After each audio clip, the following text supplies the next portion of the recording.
Amanda Arden is a CBS News digital journalist and associate producer. She joins us now from the courthouse in Seattle for more on this. Amanda, what did the judge say? Yeah, Lindsay, so the judge made a very quick decision today after hearing from both sides for about 25 minutes. He said he will sign that temporary restraining order that the state was asking for. That's the state of Washington, joined by Oregon, Arizona, and Illinois. He basically said that what the defense was calling for is unconstitutional. He said blatantly unconstitutional to deny birthright citizenship to people in this country. What did attorneys on each side argue today?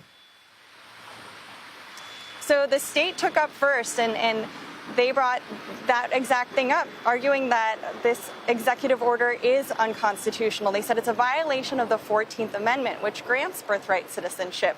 They also brought up a Supreme Court case that they said has ruled in favor of birthright citizenship and protecting that in this country, and that this executive order violates that as well. They asked the judge to put a temporary restraining order into effect, which would pause the executive order from being implemented. That temporary restraining order is only in effect for 14 days, however. I want to ask you more about that. The defense on the other side. Yeah, go ahead. I was going to say the defense on the other side said that this is not unconstitutional. They said that the temporary restraining order is not necessary, that this hasn't even gone into effect yet. They said February 19th is the date that everyone should be concerned about, and up until then, they should just let this proceed. Why do they say it's not unconstitutional?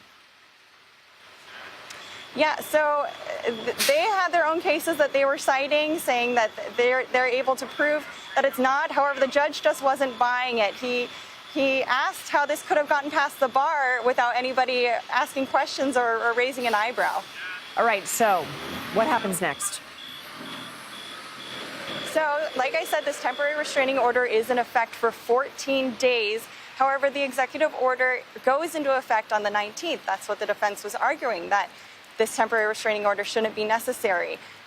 The state is still looking for a preliminary injunction, which would put this on hold for a longer period of time. So we wait to see what comes after this. Amanda Arden, thank you.